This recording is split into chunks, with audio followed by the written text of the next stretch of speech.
चलिए दोस्तों, एक बार फिर से आपका बहुत बहुत स्वागत है हमारे टीचिंग प्लेटफॉर्म शिक्षा सिटी पे। तो दोस्तों, ये मैं आपको छठवां भाग प्रेजेंट कर रहा हूँ। ठीक है, आपको पॉलिटी का ये 6 पार्ट है। इससे पहले 5 पार्ट आपने देख ले होंगे और होप उम्मीद करता हूँ वो सारे पार्ट्स आप देख करके यहाँ आ रहे हैं।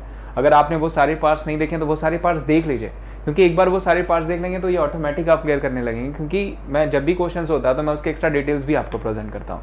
और मैं आपसे यही कहूँगा, वीडियोज़ अगर अच्छी लगती हैं तो इसे ज़्यादा से ज़्यादा लाइक करिए, चैनल पर नए हैं तो चैनल को सब्सक्राइब करिए, वीडियोस को ज़्यादा से ज़्यादा शेयर करिए और पूरा फायदा उठाइए। आपके जो एग्जामिनेशन यूपीएसआई हो गया, आपके जो है एसएससी के एग्जामिनेशन हो गए, रेलवे के एग्जामिनेशन हो गए, इवन यूपी ट्रिपल एस और यूपीएससी और बिहार पीएससी के भी जो एग्जामिनेशन है सबके लिए काफी इंपॉर्टेंट है। ठीक है, क्योंकि ये क्वेश्चन पूछे जाते हैं। क्वेश्चन क्या है, और एक चीज मैंने आपको इसको 25-25 क्वेश्चन करके कराया तो ज्यादा टाइम भी नहीं लगेगा, ताकि आप इजीली देख सकें, क्वेश्चन को समझ सकें। एक बार में नहीं समझ में आता, 2 बार देख लीजिए, और जैसे ही आप कहेंगे मैं क्रैश कोर्स भी पढ़ा दूंगा। ठीक है, अशोक मेहता समिति ने पंचायती राज व्यवस्था के अंतर्गत कितने स्तरीय ढांचे की स्थापना की सलाह दी थी? How many level structures were recommended by the Ashok Mehta committee under the Panchayati Raj system? तो देखिए, इससे पहले मैंने आपको बताया था बलवंत मेहता समिति, जिन्होंने 1957 में रिकमेंड किया था 3 टियर पंचायती व्यवस्था को, और 1959 में हमारी पंचायती राज व्यवस्था को जो है कि शुरू भी कर दिया गया नागौर जिला जो है कि राजस्थान से। और ये मैंने आपको बताया था कि 1977 में 1977 में इन्होंने दिया 2 टियर। ध्यान रखिएगा, कितनी? 2 स्तरीय पंचवर्षीय योजना को जो है 2 स्तरीय पंचायती राज व्यवस्था के इन्होंने जो है कि इसकी सलाह दी। तो अगर पूछा जाएगा अशोक मेहता समिति ने पंचायती राज व्यवस्था के अंतर्गत कितने स्तरीय ढांचे की सलाह दी, तो वो क्या हो जाएगा? वो हो जाएगा आपका 2, यानी 2 स्तरीय, 2 टियर। आगे बढ़ते हैं। निम्नलिखित में से किस राज्य में सबसे पहले पंचायती राज व्यवस्था अपनाया गया? अभी जस्ट मैंने बताया कि राजस्थान के नागौर जिले में। कब भाई? तो वो हो जाएगा आपका 1959 में। ध्यान रखिएगा, कब? 1959 में। वेरी इंपॉर्टेंट, जो कि आपको पूछा जा सकता है। किसको क्रेडिट जाता है? बलवंत मेहता समिति को जाता है। और पंचायती राज को किस आर्टिकल में? 40, किसके अंतर्गत? डीपीएसपी। और इसको क्या कहते हैं? तो इसको हम गांधीयन सिस्टम भी कहते हैं, ये ध्यान रखिएगा। आगे बढ़ते हैं। भारत संविधान के संबंध में कौन सा युग्म सुमेलित नहीं है? ठीक है, which of the following pair is not correctly matched in the relation to the Indian Constitution? वन संवर्ती सूची, स्टॉक एक्सचेंज संवर्ती सूची, पोस्ट ऑफिस सेविंग बैंक संघीय सूची, या लोक स्वास्थ्य संग्राची सूची? तो जो सही आंसर हो जाएगा दोस्तों वो क्या हो जाएगा, मतलब कौन सा सही युग्म सम्मिलित नहीं है, तो वो क्या हो जाएगा आपका स्टॉक एक्सचेंज जो है कॉन्करेंट लिस्ट, जो कि गलत है। ठीक है, आगे बढ़ते हैं। 2 अक्टूबर 1959 में भारत में पंचायती राज का शुभारंभ निम्नलिखित में से कहां पर हुआ था? देखिए, अभी जस्ट मैंने बताया कहां पे हुआ था भाई? राजस्थान में हुआ था। राजस्थान में भी कहां हुआ था, या फिर किस जिले में हुआ था? नागौर, राजमुंदरी, सीतामढ़ी या अलीगढ़? इन चारों में से, ये डिफरेंट ऑफ स्टेट्स के हैं। तो जो सही आंसर हो जाएगा वो क्या हो जाएगा? वो हो जाएगा नागौर। नागौर से स्टार्ट हुआ था आपका 1959 में पंचायती राज व्यवस्था। और 3 टियर, बलवंत मेहता समिति को 3 टियर 1957 में उन्होंने रिकमेंड किया, 1977 में रिकमेंड किया अशोक मेहता ने, उनकी कमेटी हो जाएगी 2 टियर। आगे बढ़ते हैं। भारतीय संविधान का कौन सा अनुच्छेद राज्य सरकार को ग्राम पंचायत के गठन का निर्देश देता है? देखिए, ये भी क्वेश्चन अभी जस्ट मैंने बताया। मैंने क्या कहा है कि अगर आप सिर्फ सेशन को ध्यान में रखते हैं, देखिए अभी अगर मैं बात करूं पिछले 4 क्वेश्चन से यहां तक आए होंगे तो चारों क्वेश्चंस का आपने आंसर दे दिया होगा, चाहे आप पहली बार ही क्यों ना पॉलिटी पढ़ रहे हो, चाहे आप पहली बार ही क्यों ना वीडियो देख रहे हैं। तो वो क्या हो जाएगा? वो हो जाएगा आर्टिकल 40। यही फायदा है रेगुलर रहने का और वीडियोस को ध्यान से देखने का। ठीक है, भारत के किस राज्य की पहली महिला राज्यपाल कौन थी? ठीक है, who was the first women governor of any state of India? राजकुमारी, अमृत कौर, सरला गेरवाल, सरोजनी नायडू या पद्मा नायडू? तो जो सही आंसर हो जाएगा वो कौन हो जाएंगी? That is Sarojini Naidu. सरोजनी नायडू जी जो हो जाएंगी वो पहली राज्यपाल पूछा गया, पहली गवर्नर हो जाएंगी महिला। अब तक कितने व्यक्ति उप प्रधानमंत्री के पद पर रह चुके हैं? ये भी बहुत बड़ा क्वेश्चन है। तो वो कितने हो जाएंगे? How many people have been appointed as the post of deputy prime minister India is so far? तो टोटल कितने? तो देखिए, लास्ट में बता देता हूं। लास्ट रहे हैं लाल कृष्ण आडवाणी जी, मैं बता देता हूं, शायद आपको याद आ जाए। ठीक है, लाल कृष्ण आडवाणी जी लास्ट हो जाएंगे। ठीक है, पहले पूछा जाएगा तो वो कौन हो जाएंगे? वल्लभ भाई पटेल जी। पहले पूछा जाएगा तो सरदार वल्लभ पटेल जी हो जाएंगे, ये ध्यान रखिएगा। ठीक है, और टोटल अगर पूछा जाएगा कितने, तो टोटल हो जाएंगे आपके 7। टोटल कितने हो जाएंगे? 7। आगे बढ़ते हैं। भारत के प्रथम उप प्रधानमंत्री कौन थे? जवाहरलाल नेहरू, मौलाना अबुल कलाम आजाद, गुलजारी लाल नंदा या सरदार वल्लभ भाई पटेल? अभी जस्ट मैंने बता दिया आपको कौन हो जाएंगे? सरदार वल्लभ भाई पटेल जी। आगे बढ़ते हैं। निम्नलिखित में से कौन से व्यक्ति ने स्वतंत्र भारत के प्रथम गृह मंत्री के रूप में कार्य किया? के कामराज, सी राजगोपालचारी, मोरारजी देसाई या सरदार वल्लभ भाई पटेल?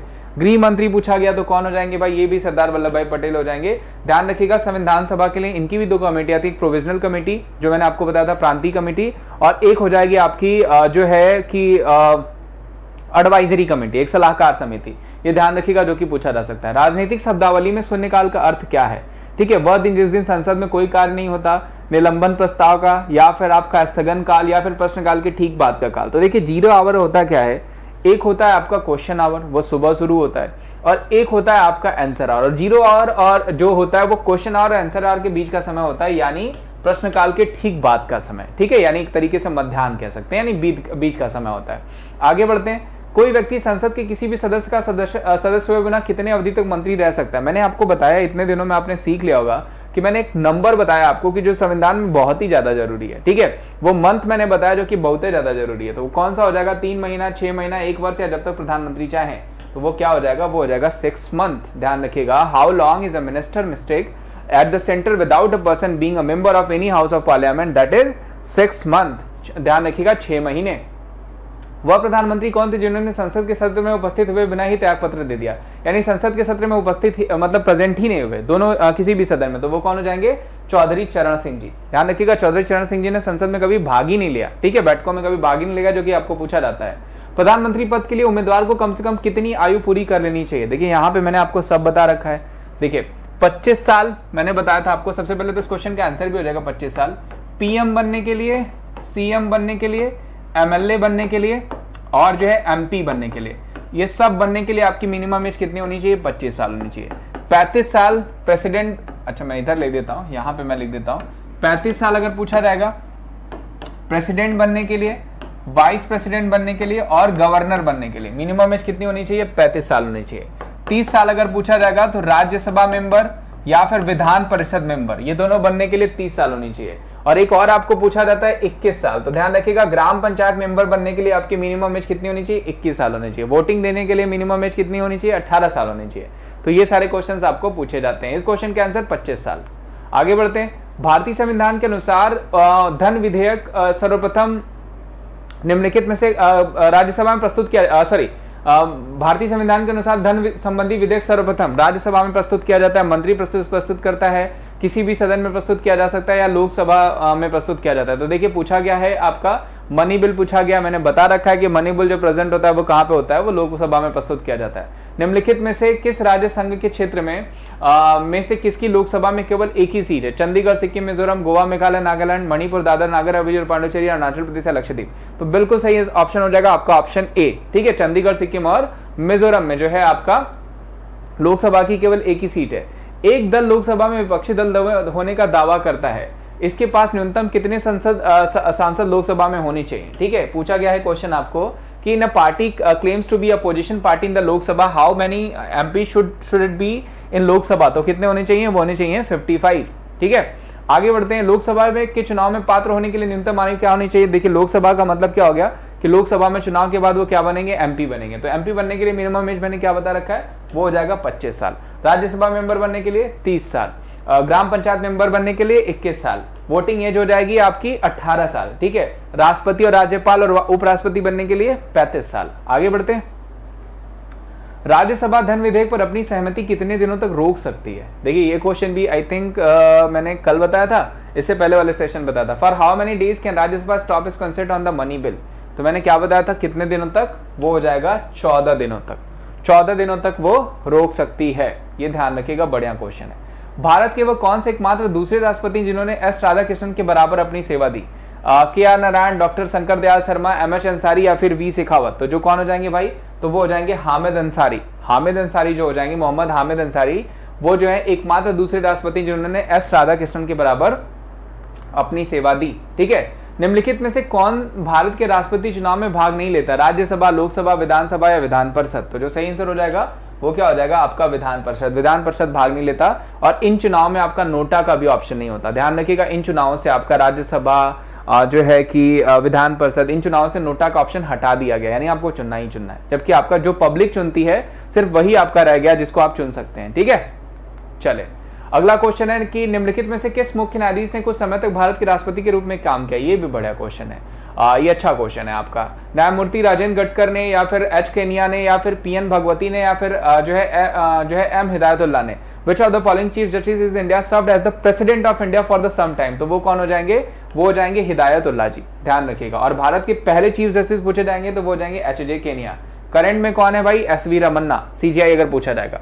और इसके अलावा दोस्तों आपको बताया कि मैं अकेडमी पे भी पढ़ाता हूँ, तो अकेडमी पे मेरी फ्री क्लासेस के लिए और पेड क्लासेस के लिए जहाँ पे बहुत सारे बैच कोर्सेज चल रहे हैं उनके बारे में मैं बता देता हूँ आपको कि देखिए अकेडमी पे जो है ना बहुत सारे एजुकेटर्स यानी इंडिया के टॉप एजुकेटर्स आपको टॉप बैचेस प्रेजेंट कर रहे हैं, टॉप एग्जामिनेशंस की क्वालिफिकेशन के लिए आपको तैयारी करा रहे हैं, प्रिपरेशन करा रहे हैं, ठीक है। यहाँ पे best platform for SSC preparation and for all preparation, not only for the assessee preparation but very well for the all preparation examinations, ठीक है। तो 30+ जो है कि आपके बैच कोर्सेज हैं जो एवरी वीक लॉन्च किए जा रहे हैं, ठीक है। 300 क्लासेस पर डे चल रही है, 70+ एजुकेटर्स हैं जो इसका जो बहुत अच्छे से पढ़ा रहे हैं, जिसका फायदा बहुत सारे बच्चे उठा रहे हैं, 90% बच्चे जो हैं उसका फायदा उठा रहे हैं। और वहां पे आपको उनके पीडीएफ हो गया, उनके मॉक टेस्ट हो गया, उनकी टेस्ट सीरीज हो गई, ईच एंड एवरीथिंग आपको प्रोवाइड कराया जा रहा है। 40,000 रिकॉर्डेड कंटेंट्स हैं, 20,000 आपके पास प्रैक्टिस क्वेश्चंस हैं, जिसका फायदा उठाइए, आप इनको डाउनलोड करके भी देख सकते हैं। बहुत सारे टॉप एजुकेटर्स हैं जो डिफरेंट ऑफ बैचेस प्रेजेंट कर रहे हैं। फोनिक्स बैच हो गया सीजीएल और सीएचएसएल के लिए, ब्रह्मास्त्र बैच हो गया ऑल गवर्नमेंट एग्जामिनेशंस के लिए, संकल्प बैच हो गया आपका एसएससी सीजीएल जो है कि 2020 के लिए, वो ध्यान में रखा गया जिसमें 1000 सिलेक्शन रखा गया है, टारगेट रखा गया। सफलता बैच हो गया आपका, यानी स्ट्रॉन्ग लाइनअप है बैचेस की जिसका फायदा बहुत सारे बच्चे उठा रहे हैं। अगर आप भी चाहें तो प्लस सब्सक्रिप्शन लेके इसका फायदा उठा सकते हैं। कैसे लेंगे वो भी मैं बता देता हूँ। उससे पहले देखिए अगर आप अभी प्लस सब्सक्रिप्शन लेते हैं तो आपको 2500 रुपए तक की टेस्ट सीरीज बिल्कुल फ्री मिल रही है, ठीक है। प्लस आपको हर संडे कॉम्बैट भी कराया जा रहा है जिसमें जो स्कॉलरशिप है उसका पूल 1 करोड़ रुपए तक का स्कॉलरशिप आपको मिल रहा है, जो पूल है जिसमें डिफरेंट ऑफ जो है कि टर्म्स एंड कंडीशन है, जिसका फायदा उठा करके आप फ्री सब्सक्रिप्शन तो पाई जाएंगे आप, ठीक है। कॉम्बैट अवेलेबल है, हिंदी और इंग्लिश दोनों भाषाओं में अवेलेबल है और फ्री रजिस्ट्रेशन है। आपको करना सिर्फ एकमात्र इतना काम है कि आप एप्लीकेशन इंस्टॉल कर लीजिए अकेडमी का, वहां पे आपको एक कोड अप्लाई करना पड़ेगा, वो कोड मैं बता देता हूँ, wimleys@14। उस कोड को अप्लाई करके आप एप्लीकेशन ऑन कर लीजिए, उसके बाद कॉम्बैट दीजिए। उसके बाद अगर फ्यूचर में आपको या अभी भी लगता है कि प्लस सब्सक्रिप्शन लेना चाहिए तो 24 month, 12 month, 6 month, 3 month, 1 month तक का ऑप्शन है वहां पे, ठीक है। आप EMI के थ्रू भी ले सकते हैं इन ऑप्शंस को, ठीक है। वहां पे कोड अप्लाई करेंगे wimleys@14 तो 20% का ऑफ हो जाएगा, 10% का कोड से, 20% का कॉइन से, और इसका भी फायदा आप उठा सकते हैं। उसके अलावा आप ऑल सेट हो जाएंगे एग्जाम्स को क्रैक करने के लिए। चलिए हम बाकी के बचे क्वेश्चंस पे चलते हैं जहां हमने छोड़ा है। चले इस क्वेश्चन का आंसर हो जाएगा जस्टिस M हिदायतुल्लाह। अगला क्वेश्चन है, इनमें से कितने भारतीय गणतंत्र इसमें से किसने भारतीय गणतंत्र के 12वें राष्ट्रपति के रूप में कार्य किया था? 12वें राष्ट्रपति पूछा गया ना। प्रतिभा देवी पाटिल, APJ अब्दुल कलाम, के नारायण या फिर आर वेंकट रमन। तो जो सही आंसर हो जाएंगी दोस्तों वो कौन हो जाएंगी?